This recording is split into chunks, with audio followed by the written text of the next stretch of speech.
Hello students, a warm welcome to our session. Today we will discuss about current affair of January week 2. आज हम लोग बात करने वाले हैं जनवरी वीक 2 के इम्पोर्टेंट करंट अफेयर्स पर। अच्छे तरीके से देखना है, समझना है, जो नहीं क्लियर हो उसको बार बार आप लोगों को रिवाइज करते चले जाना है। स्टार्ट करते हैं अपने फर्स्ट पॉइंट के साथ और आज का हमारा फर्स्ट पॉइंट जो आता है वो आता है ये, देखिएगा, the joint air exercise Veer guardian.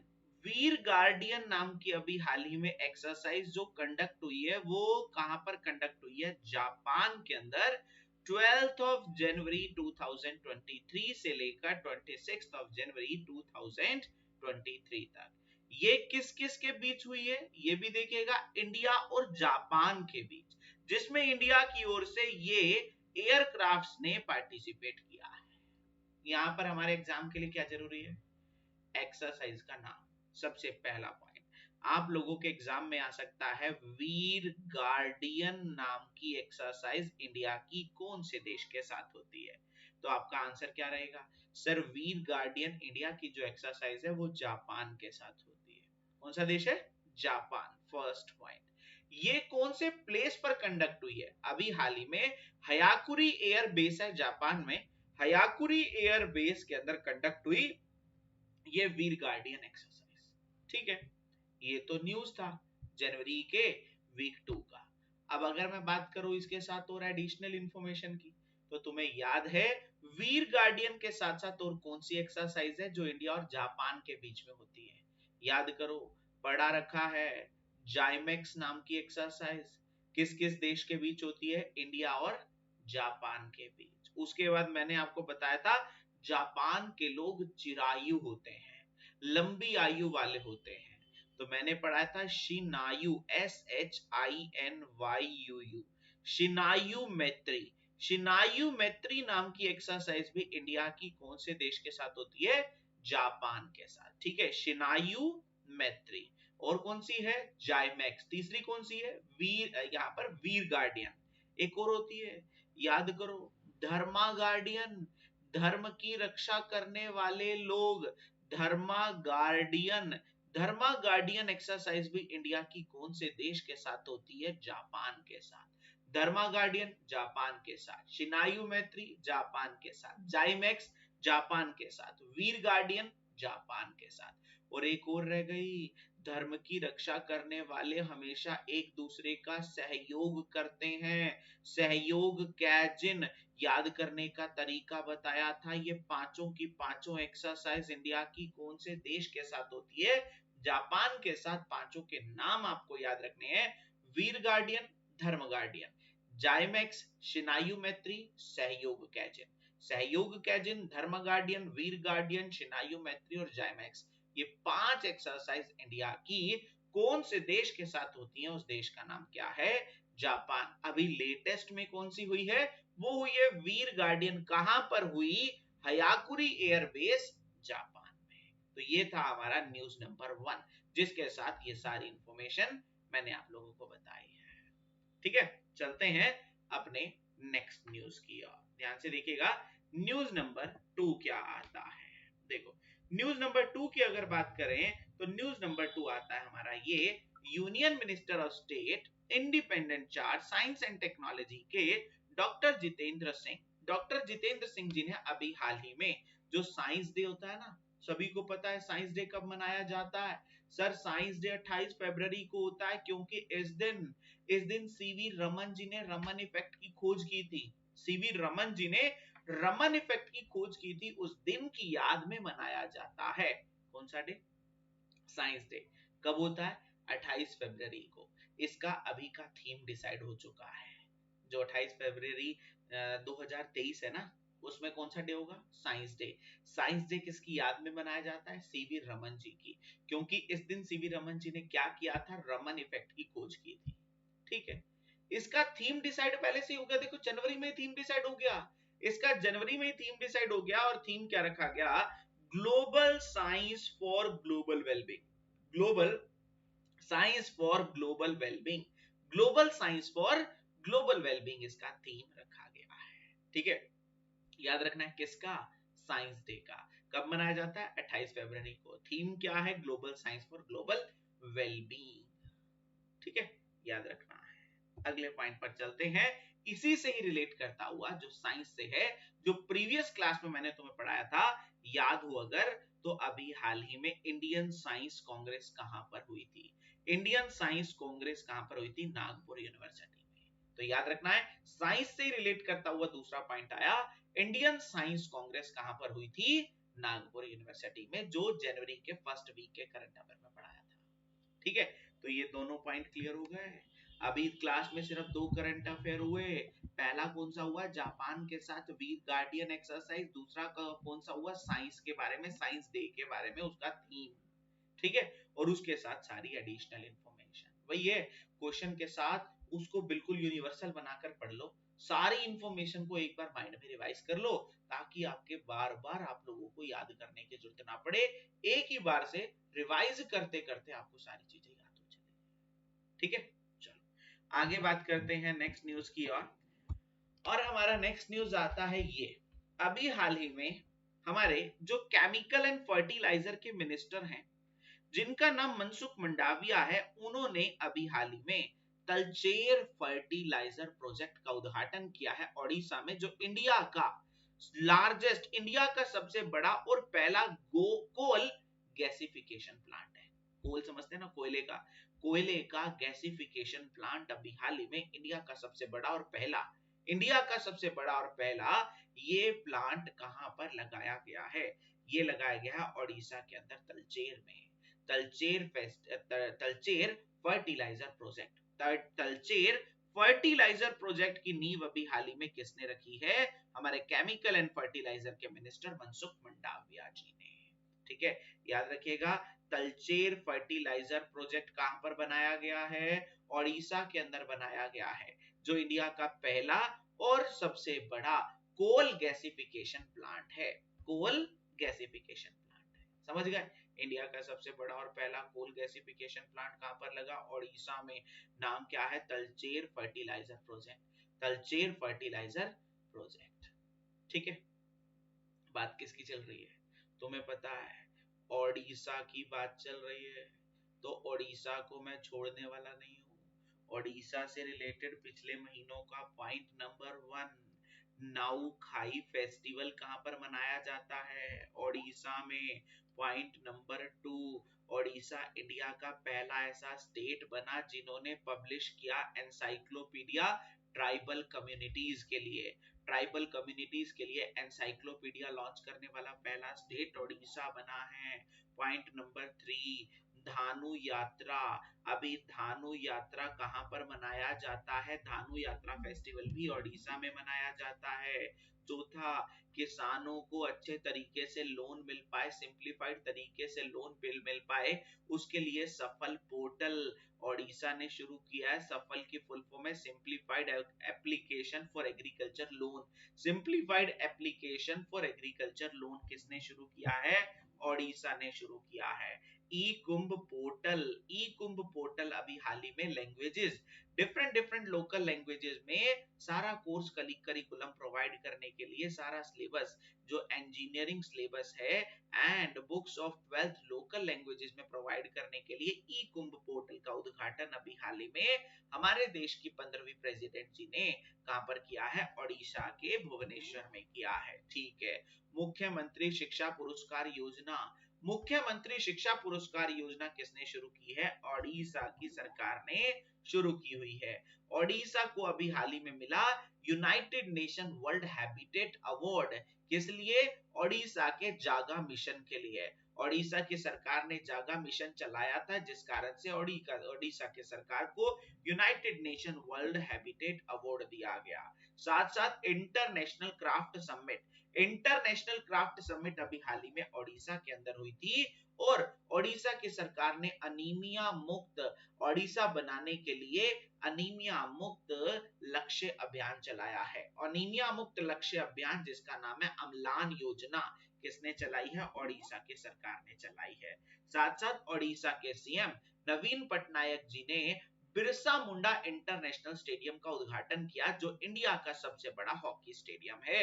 India का सबसे बड़ा हॉकी स्टेडियम का उद्घाटन अभी नवीन पटनायक जी ने किया, और ये कहां पर बनाया गया है? रावरकेला नाम की जगह ओडिशा में। रावरकेला नाम की जगह ओडिशा में इंडिया का सबसे बड़ा हॉकी स्टेडियम बनाया गया है। तो ये देखो, ये सारे के सारे पॉइंट और किससे रिलेट कर रहे हैं? ओडिशा से रिलेट कर रहे हैं। दोबारा सुनो, पॉइंट 9-10 हैं, लेकिन सारे के सारे पुराने पढ़ा रखे हैं। ये लो एक बार रिवाइज करते हैं। पॉइंट नंबर 1, पॉइंट नंबर 1 आया तलचेर फर्टिलाइजर प्रोजेक्ट, जो इंडिया का सबसे बड़ा और पहला कोल गैसिफिकेशन प्रोजेक्ट है। कहां पर लगा है? ओडिशा में। तलचेर फर्टिलाइजर प्रोजेक्ट, ठीक है, कहां लगा है? ओडिशा में। Point number 1। Point number 2, Nuakhai festival Odisha में मनाया जाता है। पॉइंट नंबर 3, पॉइंट नंबर 3 की मैं बात कर लेता हूं, तो ओडिशा इंडिया का पहला ऐसा स्टेट बना जिसने ट्राइबल कम्युनिटीज के लिए लॉन्च किया। ट्राइबल कम्युनिटीज के लिए क्या लॉन्च किया इन्होंने? ट्राइबल कम्युनिटीज के लिए इन्होंने लॉन्च किया है encyclopedia. Point number 4, point number 4 आता है धानु यात्रा फेस्टिवल। धानु यात्रा फेस्टिवल कहां पर मनाया जाता है? ये मनाया जाता है ओडिशा में। पॉइंट नंबर 5, पॉइंट नंबर 5 आता है सफल पोर्टल। किसानों को सिंप्लीफाइड तरीके से लोन मिल पाए, तो सफल पोर्टल किसने चलाया हुआ है? ओडिशा ने। पॉइंट नंबर 6, ई कुंभ पोर्टल का उद्घाटन ओडिशा के भुवनेश्वर से द्रौपदी मुर्मू जी ने किया है। पॉइंट नंबर 7, पॉइंट नंबर 7 आता है मुख्यमंत्री शिक्षा पुरस्कार योजना, जिसमें 100 करोड़ रुपए हर साल शिक्षा पुरस्कारों के रूप में दिए जाएंगे स्कूल्स को, एजुकेशन को प्रमोट करने के लिए। ठीक है, ये था point number 7। Point number 8, United nation world habitat award जागा मिशन के लिए ओडिशा को मिला है। United nation world habitat award जागा मिशन के लिए, जागा मिशन के लिए ओडिशा को मिला है। पॉइंट नंबर 9 पॉइंट आता है इंटरनेशनल क्राफ्ट समिट, अभी हाल ही में ओडिशा के अंदर हुई थी। पॉइंट नंबर 10, अम्लान योजना, अम्लान अनीमिया मुक्त लक्ष्य अभियान ओडिशा ने चलाया है।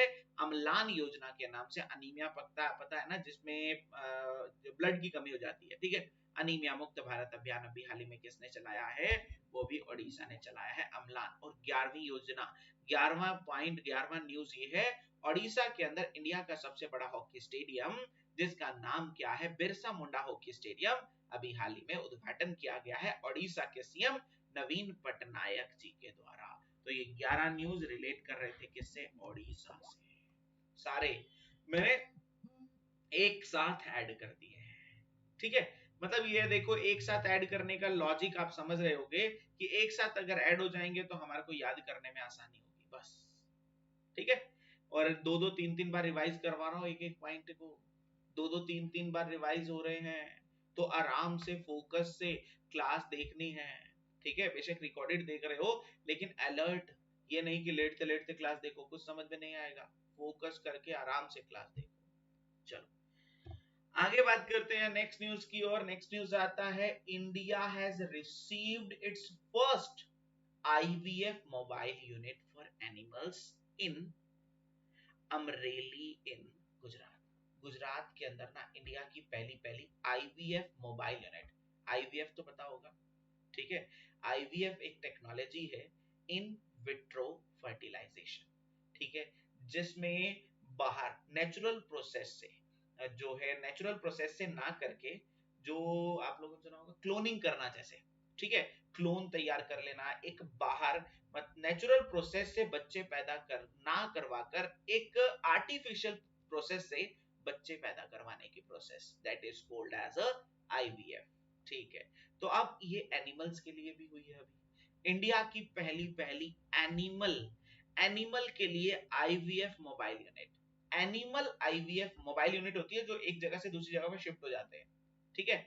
मोबाइल यूनिट अभी हाल ही में कहां पर उद्घाटन किया गया है, कहां पर लगाई गई है? वो लगाई गई है गुजरात के अंदर अमरेली में। सिर्फ इतना ऐसा याद रखना है, IVF for animals, mobile IVF for animals, mobile unit for IVF, mobile unit IVF animals अभी हाल ही में कहां पर शुरू की गई है?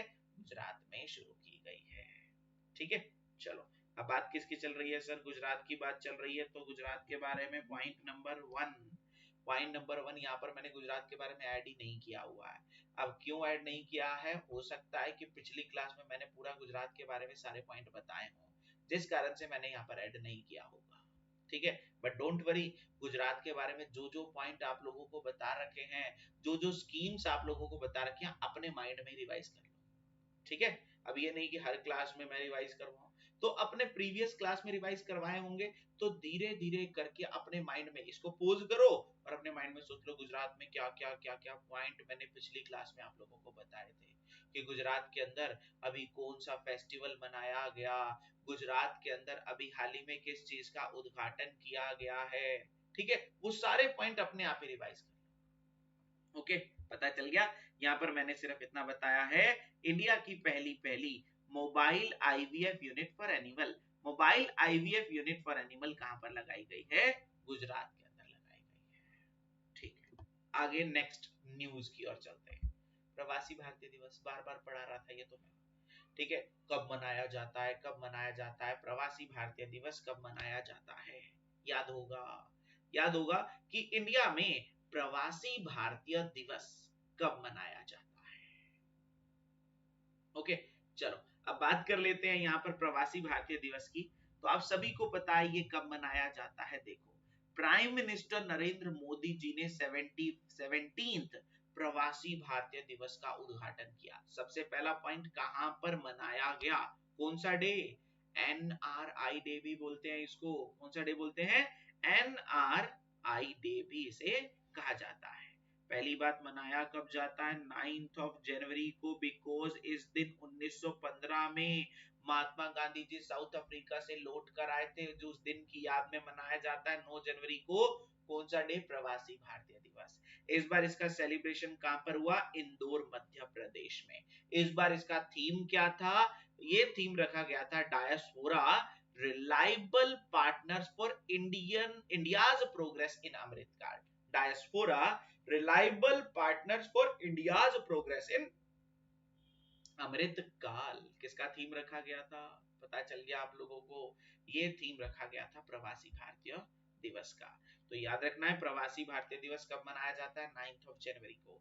क्यों मनाया जाता है? क्योंकि इस दिन महात्मा गांधी जी साउथ अफ्रीका से लौट कर आए थे, जिस कारण से उस दिन की याद को प्रवासी भारतीय दिवस के रूप में मनाया जाता है। इस बार 2023 में प्रवासी भारतीय दिवस का थीम क्या रखा गया था? Diaspora reliable partner for India's progress in Amrit Kaal.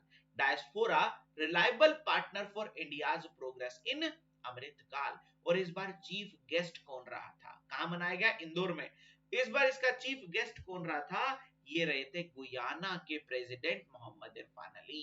Guyana के प्रेसिडेंट मोहम्मद इरफान अली, ठीक है। और 26 जनवरी पर तो चीफ गेस्ट तुम्हें पता ही है, इजिप्ट वाले मोहम्मद फतेह अल CC, okay.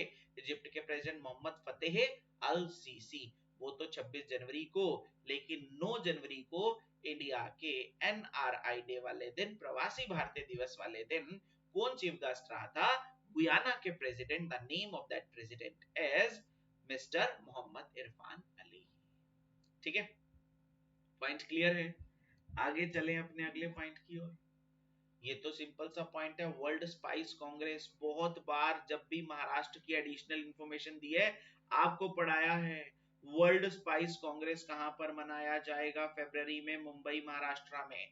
World spice Congress कहां पर होनी है? कांग्रेस मतलब सम्मेलन, वर्ल्ड लेवल की मसालों का सम्मेलन। वर्ल्ड लेवल पर मसालों का सम्मेलन कहां पर होना है? याद रखना है, मुंबई महाराष्ट्र में। वर्ल्ड स्पाइस कांग्रेस मुंबई महाराष्ट्र में होनी है, जिसका थीम विजन 2030 स्पाइसेस रखा गया है। स्पाइसेस मतलब sustainability, productivity, innovation, collaboration, excellence and safety. तो ये इसका स्पाइसेस का फुल फॉर्म है, sustainability, productivity, innovation, collaboration, excellence and safety, ठीक है। थीम भी स्पाइस रख दिया, मतलब मसाला यहाँ पर इसके, लेकिन इन्होंने खुद फुल फॉर्म बना दी, ओके। याद रखना है, इसका विजन 2030, इसका स्पाइसेस थीम था, किसका? ये रखा गया है वर्ल्ड स्पाइस कांग्रेस का। प्लेस मेनली याद रखना है, प्लेस कौन सा है? मुंबई महाराष्ट्र, ठीक है। और मुंबई महाराष्ट्र तो आप लोगों को पता ही है, उसके बारे में जितनी भी एडिशनल इंफॉर्मेशन थी, ओके, अपने माइंड से रिवाइज कर लीजिएगा। आगे बढ़ते हैं अगले न्यूज की ओर। नेक्स्ट न्यूज आता है, नरेंद्र मोदी जी ने अभी हाल ही में रीनेम किया है। क्या रीनेम किया है, किसका नेम चेंज किया है? National centre for drinking water and sanitation and quality at Joka Calcutta, उसका नाम चेंज करके doctor Shyama Prasad Mukherjee national institute for water and sanitation रखा है। ठीक है, कलकत्ता के जोका में एक national centre for drinking water and sanitation and quality ये होता था, जिसका नाम चेंज करके Shyama Prasad Mukherjee national institute for water and sanitation रखा है। ओके, नाम चेंज करना ये बार बार आप लोगों को पता ही है, नाम चेंज करने की प्रोसेस तो चलती चली जाती है। ओके, तो नाम चेंज तो बीजेपी सरकार ने बहुत सारे किए हैं, और आप लोगों को एक नाम चेंज, जितने भी लेटेस्ट में नाम चेंज हुए हैं उसका एक पूरा का पूरा मैंने एक पीडीएफ बना कर दिया था। ठीक है, पीडीएफ में ही आप लोगों को दिया था रिसेंट में कौन कौन से प्लेसेस के नाम चेंज हुए हैं। ओके, वो भी याद रखना है आप लोगों को। अब अपने माइंड में याद करो, Churchgate railway station recently renamed as a, okay, मतलब चर्च गेट रेलवे स्टेशन तुम्हें पता है कहां पर है? मुंबई में। मुंबई के चर्च गेट रेलवे स्टेशन का नाम अभी हाल ही में चेंज किया गया। एक आरबीआई के गवर्नर हुआ करते थे, उनके नाम पर रखा गया है। क्या आप मुझे बता सकते हो किसके नाम पर रखा गया है? मतलब मुझे तो रिकॉर्डेड में तो कैसे बताओगे, लाइव होते तो चलो बता देते, लेकिन अपने माइंड में सोचो। अगर आपने थोड़ा थोड़ा सा न्यूज पढ़ा है तो आरबीआई के गवर्नर हुआ करते थे, जो आरबीआई के पहले इंडियन गवर्नर थे। याद आया आपको? आरबीआई का पूरा टॉपिक पढ़ा रखा है। सीडी देशमुख, सीडी देशमुख जी के नाम पर रखा गया है। क्या, कौन सा? मुंबई के चर्च गेट रेलवे स्टेशन का नाम, चर्च गेट रेलवे स्टेशन का नाम सीडी देशमुख, चिंतामणि द्वारिका नाथ देशमुख जी के नाम पर रखा गया है। तो याद रख लीजिएगा, चिंतामण राव, यहाँ पर सीडी देशमुख, चिंतामण राव यहाँ पर देशमुख जी के नाम पर रखा गया है। ओके, सी डी देशमुख जी के नाम पर रखा गया है। समझ गए? कौन थे सी डी देशमुख? आरबीआई के पहले इंडियन गवर्नर। आरबीआई के पहले गवर्नर तो पता ही है कौन थे। आरबीआई के पहले गवर्नर कौन थे? अपने माइंड में फिर बना लो, ओसबोर्न स्मिथ। ठीक है, पहले इंडियन गवर्नर कौन थे? C D Deshmukh. आज गवर्नर कौन है? 25वें गवर्नर है शक्तिकांत दास। सबसे लंबी ड्यूरेशन के गवर्नर कौन थे? बेनेगल रामा राव, जो 7 ईयर 198 डेज आरबीआई के गवर्नर रहे थे। मिनिमम ड्यूरेशन 20 दिन के गवर्नर कौन थे? 20 दिन के गवर्नर अमिताभ घोष थे, आरबीआई के मिनिमम टाइम रहने वाले गवर्नर। अब आप कहोगे सर ये जल्दी जल्दी से बता दिए, हमें कैसे पता चलेगा? नोट करें क्या? अरे आरबीआई के ऊपर पूरा चैप्टर दे रखा है। ठीक है, रिकॉर्डिंग में आप लोगों के पास अवेलेबल है, मैंने प्रोवाइड कर रखा है, रिकॉर्डेड सेशन में अवेलेबल होगा, RBI reserve bank of India, वो देख लेना। ठीक है, आपको पता चल जाएगा। वो चैप्टर है रिजर्व बैंक ऑफ इंडिया के नाम से, maximum time governor, minimum time governor, और उसके साथ पहले गवर्नर, पहले इंडियन गवर्नर, आरबीआई के गवर्नर 1 रुपए के नोट पर सिग्नेचर नहीं करते हैं, बाकी सारे नोटों पर करते हैं। 1 रुपए के नोट पर फाइनेंस सेक्रेटरी करते हैं। पूरी डिटेलिंग से बता रखी है नोट कहाँ बनते हैं, कहाँ छपते हैं। ठीक है, देख लेना उसको। चलो, यहाँ पर क्या बताया? Shyama Prasad Mukherjee national institute for water sanitation नाम रखा गया है। National centre for drinking water sanitation and quality का जो नाम पहले हुआ करता था, ये कलकत्ता में था, जिसका नाम चेंज करके श्यामा प्रसाद मुखर्जी जी के नाम पर रखा गया है। दूसरा पॉइंट बताया मैंने सीडी देशमुख जी वाला, सीडी देशमुख जी के नाम पर अभी हाल ही में Churchgate railway station, okay, Churchgate railway station Mumbai का, जो अभी हाल ही में सीडी देशमुख जी के नाम पर उनका नाम रखा गया है। ठीक है, चलिएगा आगे बात करते हैं अगले पॉइंट पर। और यहाँ पर बात किसकी चल रही है सर? ये बात चल रही है कलकत्ता की, मतलब वेस्ट बंगाल की। तो वेस्ट बंगाल के बारे में अगला पॉइंट, दीदीर सुरक्षा कवच योजना। दीदीर सुरक्षा कवच योजना किसकी है? वो है हमारे वेस्ट बंगाल की।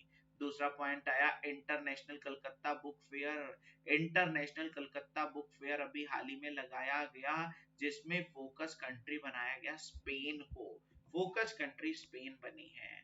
उसके साथ साथ त्रिशाकरी प्रहार नाम की अभी हाल ही में इंडियन एक्सरसाइज, इंडियन आर्मी की एक्सरसाइज कहां पर हुई, वो भी बंगाल के अंदर हुई, वेस्ट बंगाल के अंदर। तो सुन लो, वेस्ट बंगाल के अंदर जो एक एक्सरसाइज है जिसका नाम क्या है, त्रिशाकरी प्रहार एक्सरसाइज, कहां पर हुई, वेस्ट बंगाल में। इंटरनेशनल कलकत्ता बुक फेयर अभी हाल ही में कलकत्ता के अंदर लगाया गया, जिसमें फोकस कंट्री स्पेन को बनाया गया। दिदीर सुरक्षा कवच योजना अभी हाल ही में वेस्ट बंगाल ने चलाई है। उसके साथ साथ अभी हाल ही में Shyama Prasad Mukherjee national institute for water and sanitation नाम रखा गया है national centre for drinking water sanitation and quality का। ठीक है, तो ये सारे पॉइंट हो गए वेस्ट बंगाल के बारे में। और आगे बात करते हैं अपने नेक्स्ट न्यूज की ओर। ये लीजिएगा, ये आता है हमारा नेक्स्ट न्यूज। देखो, हेनले पासपोर्ट इंडेक्स एक लंदन बेस्ड ऑर्गेनाइजेशन है, ये हेनले। ये एक रिपोर्ट पब्लिश करता है, उसका नाम होता है रिपोर्ट या इंडेक्स, उसका नाम है हेनले पासपोर्ट इंडेक्स। इसमें ये कहता है कौन सा देश का पासपोर्ट कितना स्ट्रॉन्ग है। स्ट्रॉन्ग होने का मतलब इधर से पकड़ो इधर से पकड़ो, फाड़ने की ट्राई करो, जो जितना जल्दी फट गया वो उतना स्ट्रॉन्ग नहीं है, ऐसा नहीं है।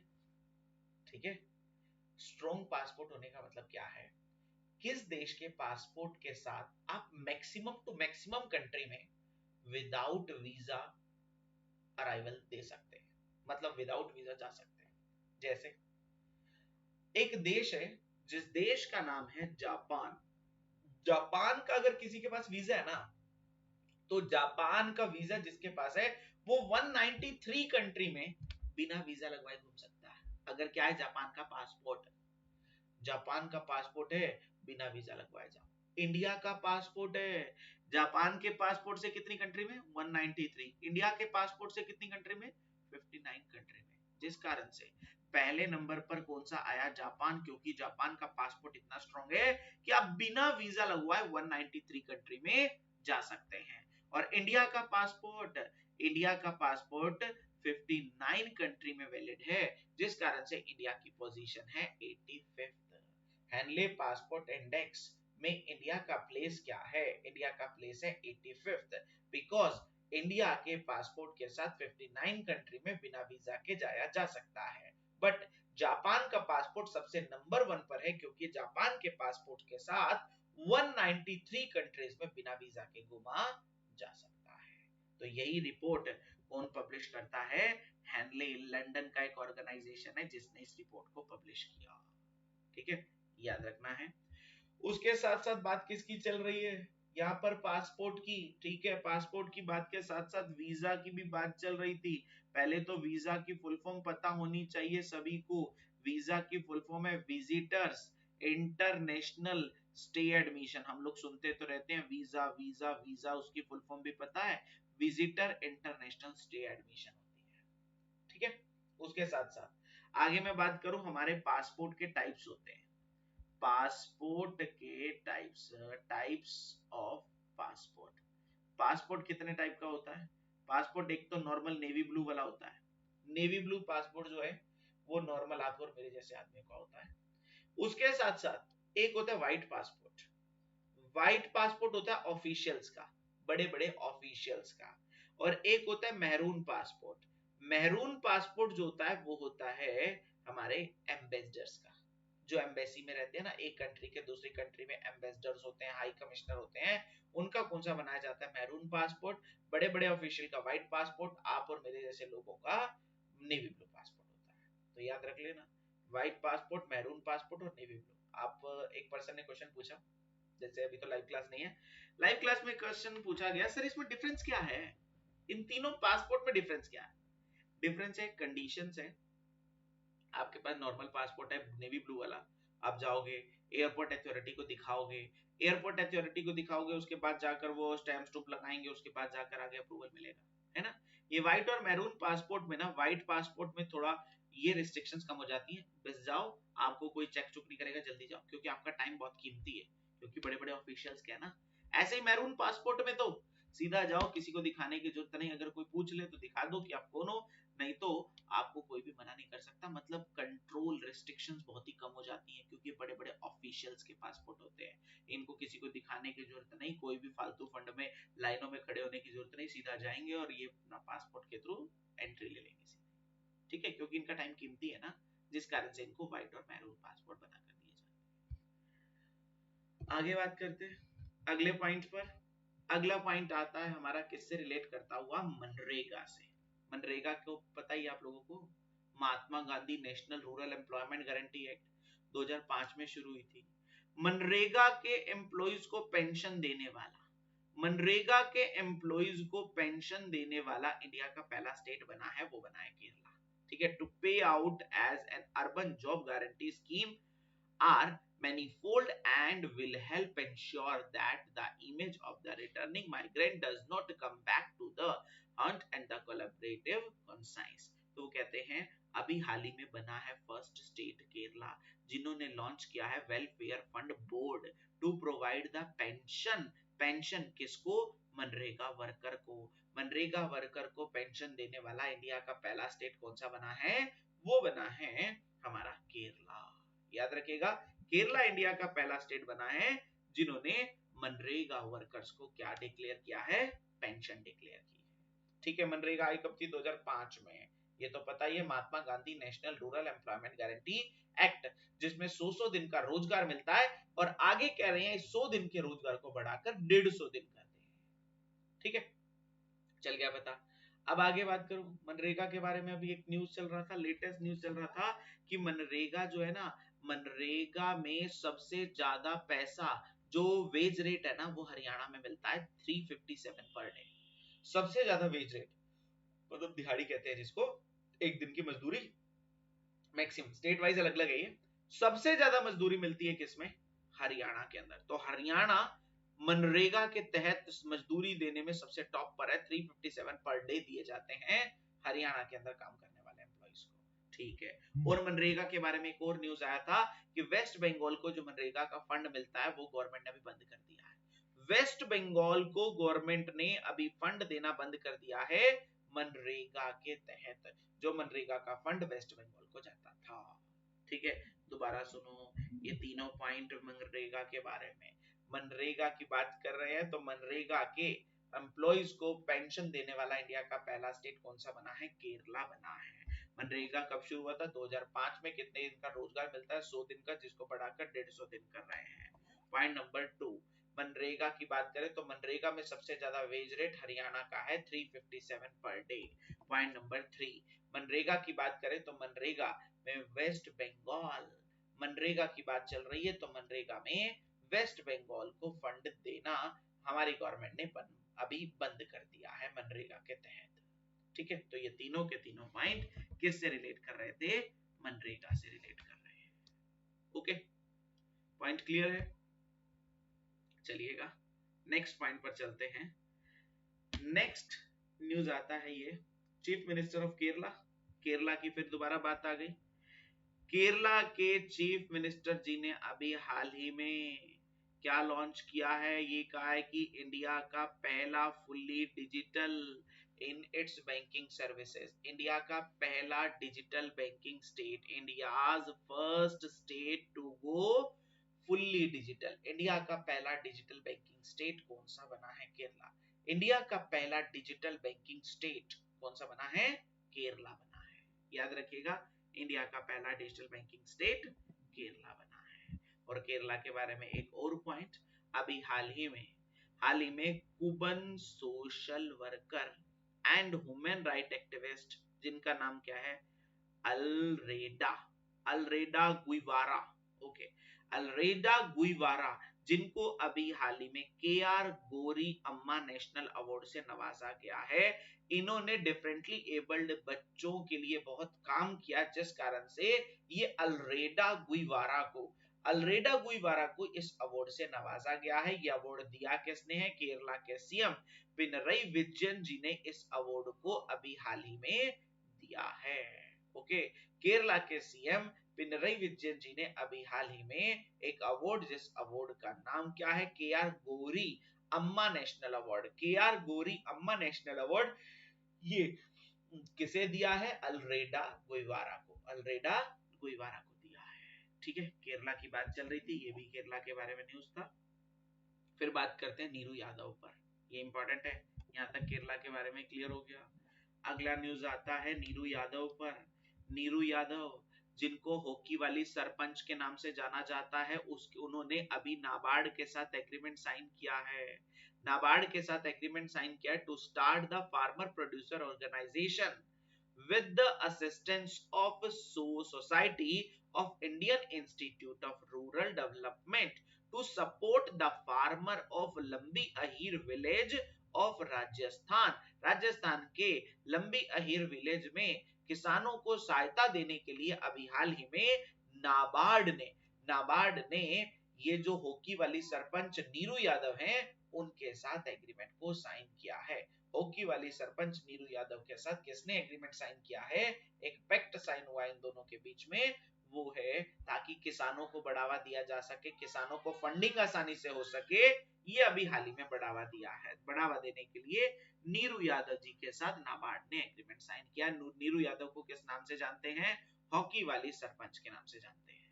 ठीक है, अब नाबार्ड के बारे में क्या पता है सर, नाबार्ड के बारे में तो पता है, नाबार्ड बना था 12 जुलाई 1982। कब बना था, 12 जुलाई 1982। कहां पर इसका हेडक्वार्टर है, मुंबई में। किसकी रिकमेंडेशन पर बना था, शिवा रामन कमीशन की रिकमेंडेशन पर नाबार्ड बनाया गया था, मुंबई में हेडक्वार्टर है, बना था 1982 में। चेयरमैन का नाम क्या है, शाहजी केवी। शाहजी केवी अभी हाल ही में चेयरमैन बने थे, किसके, नाबार्ड के।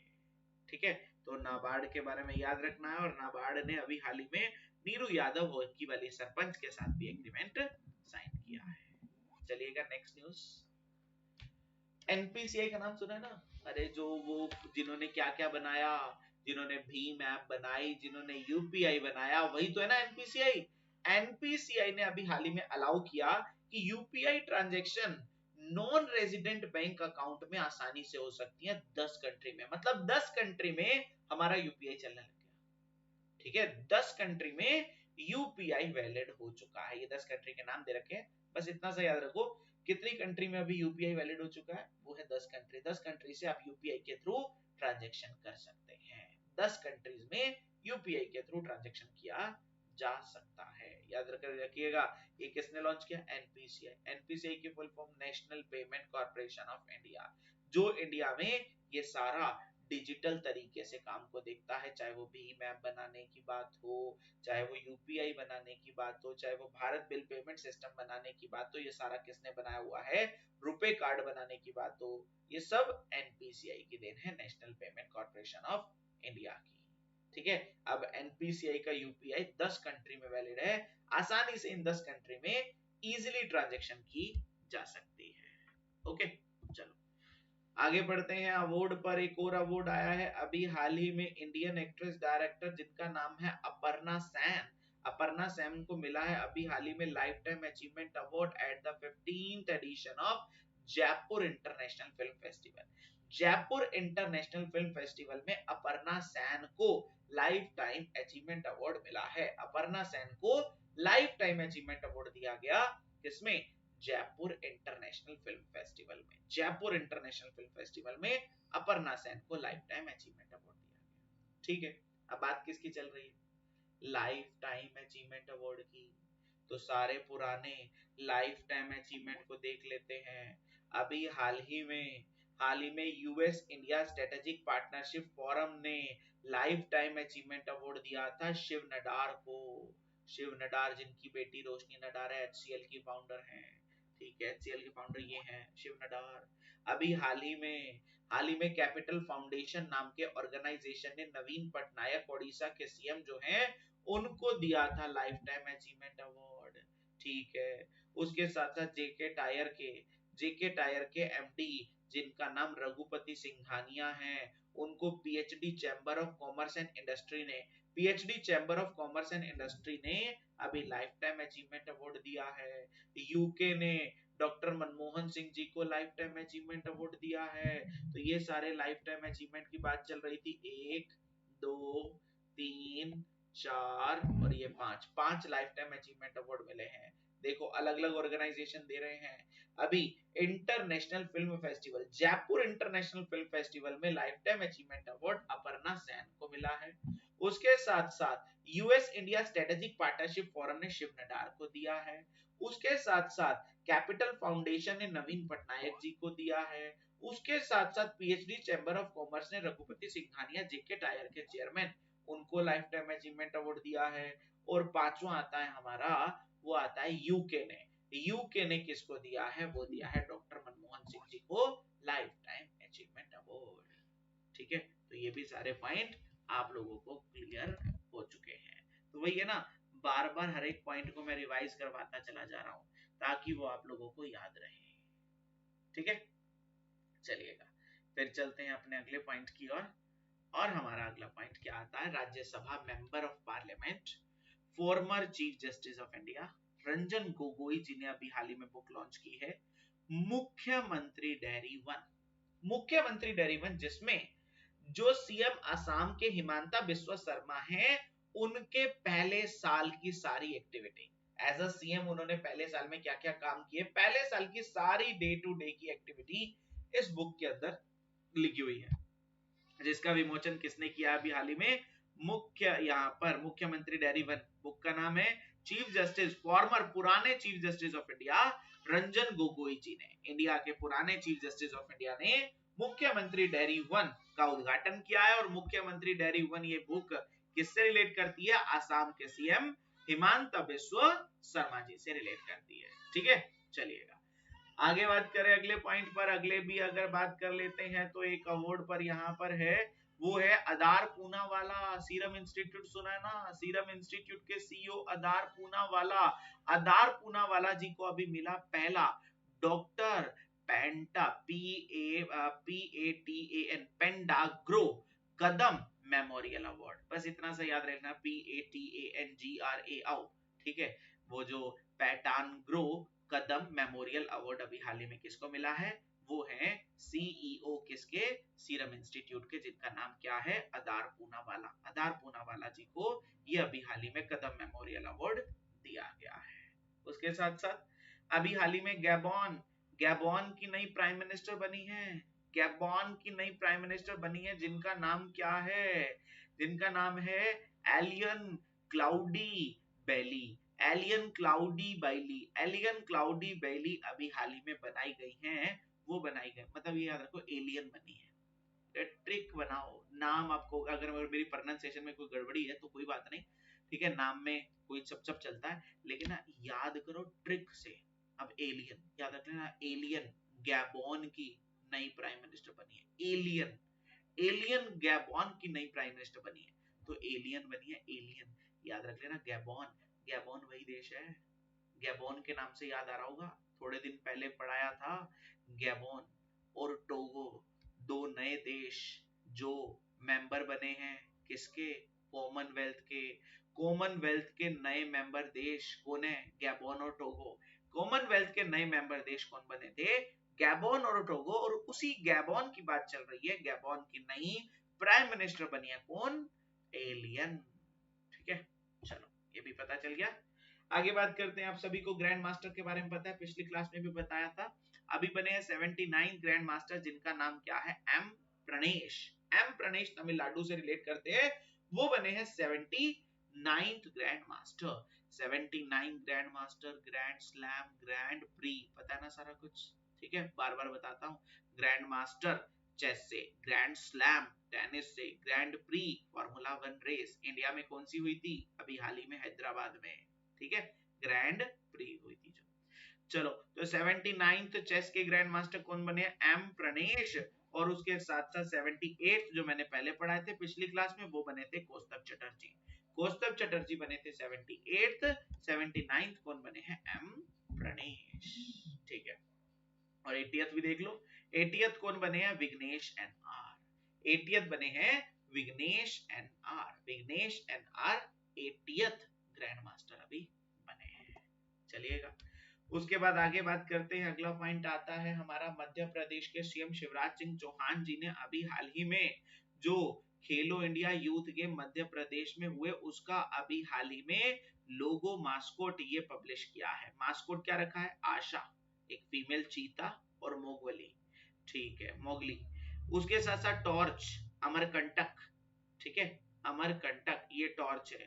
थीम सॉन्ग एमपी शोर मचा दो, हिंदुस्तान का दिल धड़का दो, एमपी शोर मचा दो, हिंदुस्तान का दिल धड़का दो, ये सॉन्ग रिलीज किया गया।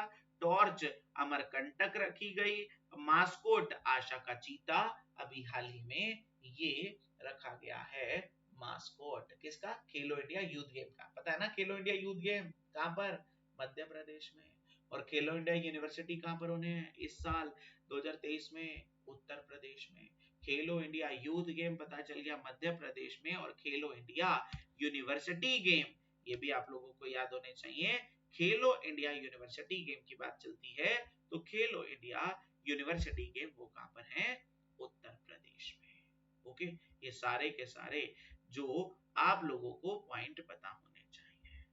ओके, यहां तक कोई डाउट? ओके, चलिएगा आगे देखते हैं अगले पॉइंट की ओर, और हमारा अगला पॉइंट क्या आता है।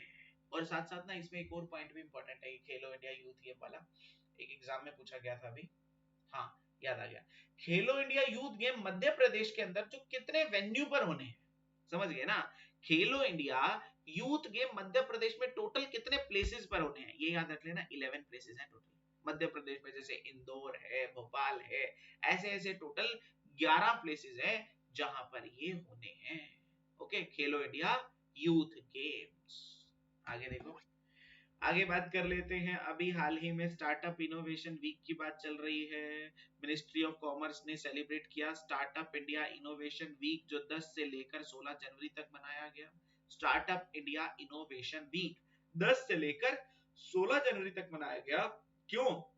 क्योंकि सभी को पता है हमारे देश में 16 जनवरी को कौन सा डे मनाया जाता है? 16 जनवरी को डे मनाया जाता है स्टार्टअप डे। ओके, डिक्लेयर हुआ था ना कौन सा डे?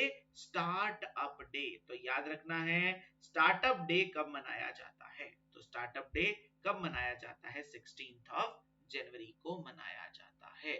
और स्टार्टअप इंडिया इनोवेशन वीक वो कब से लेकर कब तक मनाया गया? 10 से लेकर 16 जनवरी तक मनाया गया। आगे देखो, रोड सेफ्टी की बात चल रही है। अभी हाल ही में रोड सेफ्टी वीक मनाया गया 11 से लेकर 17 जनवरी। 11 से 17 जनवरी कौन सा वीक? रोड सेफ्टी वीक मनाया गया।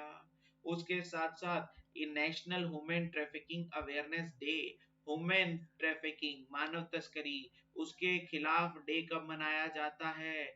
वो मनाया जाता है 11 जनवरी को। 11 जनवरी को national women trafficking awareness day. मानव तस्करी पता है ना, जब मानवों को बेचते हैं, ठीक है, वुमेन्स को बेचने वाला डे, जिसमें रोका जाता है कि मानवों की तस्करी ना की जाए, जिसमें महिलाएं या कुछ भी हो, ठीक है, उनकी तस्करी ना की जाए। National women trafficking awareness day कब मनाते हैं? वो मनाते हैं 11 जनवरी को। और यूथ डे तो तुम्हें पता है ना? यूथ डे कब मनाया जाता है? 12 जनवरी को। किसकी याद में मनाया जाता है? स्वामी विवेकानंद जी की याद में। स्वामी विवेकानंद जी की याद में ये कौन सा डे है? National youth day. कब मनाते हैं? 12 जनवरी को। और एक इंटरनेशनल यूथ डे है, वो 12 अगस्त को मनाते हैं। तो कंफ्यूज नहीं होना है, नेशनल यूथ डे और international youth day. National youth day 12 जनवरी को और इंटरनेशनल यूथ डे 12 अगस्त को होता है। ठीक है, ये भी पॉइंट आप लोगों को याद रखना है। आर्मी डे तो पता ही है 15 जनवरी को मनाया जाता है, आर्मी डे। ठीक है, army day, navy day, air force day. ठीक है, ये आप लोगों को सारे पढ़ा ही रखे हैं। Army, navy, air force. आर्मी कब होता है? 15 जनवरी को। ये सारे डेज और सारे पॉइंट आप लोगों के रिलेट करते थे जनवरी वीक 2 से। नेक्स्ट क्लास में बात करेंगे जनवरी वीक 3 पर। ठीक है, आज के लिए इतना ही। नेक्स्ट क्लास में मिलते हैं जनवरी वीक 3 में। अच्छे तरीके से देखना, समझना, हर एक पॉइंट आपके एग्जाम पॉइंट ऑफ व्यू से इंपॉर्टेंट है। सिर्फ और सिर्फ उन्हीं करंट अफेयर को लेकर आता हूं जो एग्जाम ओरिएंटेड होते हैं। फालतू फंड के बहुत सारे नहीं, सिर्फ सिलेक्टेड ही कुछ करंट अफेयर्स होते हैं क्लास में। Okay, thank you to all of you. Thank you so much. Thanks to all.